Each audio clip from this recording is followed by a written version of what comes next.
It's the world's fastest growing religion, Islam. The Chicago area alone, home to an estimated 400,000 Muslim faithful. Tonight, why some people are making the switch to a religion many Americans have trouble understanding. Mark Saxenmeyer has our special report.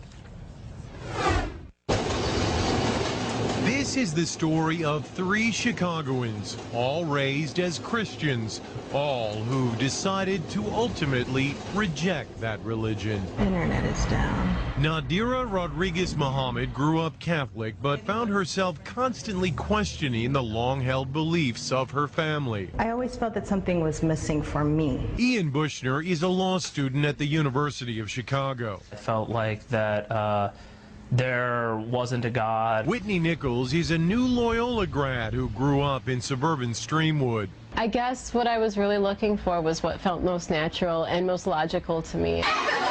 When Nadira entered high school in the mid-1990s, she became friends with a group of Muslim girls. They just had this level of contentment and a sisterhood that was, I wanted to be a part of that. Ian drifted towards the Muslim students at his high school as well. I remember defending some of my friends at school from accusations, after 9/11. And then I started reading the Quran. I said, oh, here is a form of God that I've never been presented before. After September 11, the interest actually increased. Dr. Assad Basul is professor at Chicago's Islamic American College.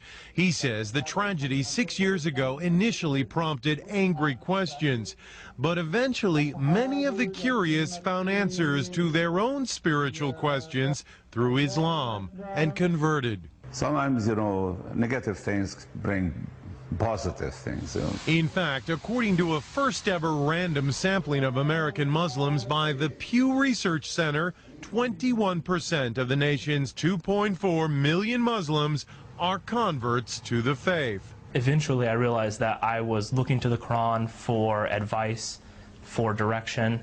And at the point that you believe that the Quran is revelation from God, then you're a Muslim. The conversion has meant many changes in their lives. Ian prays 5 times a day. You'll finish a prayer and realize, I've just screwed something up. I've done something mean to somebody. Let me go back and correct that. Nadira wears the scarf, or hijab as it's called. But it's part of my character, modesty.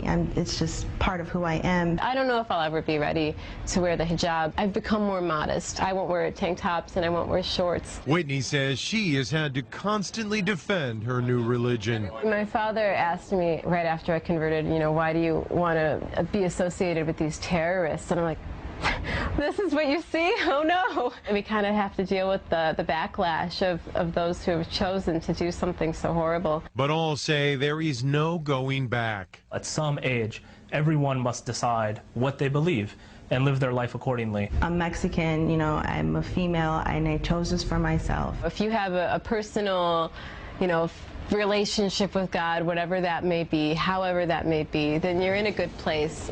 Mark Saxenmeyer, Fox News, Chicago. Now, for a longer version of this story, log on to our website, myfoxchicago.com. You can find it inside Mark Saxenmeyer's blog.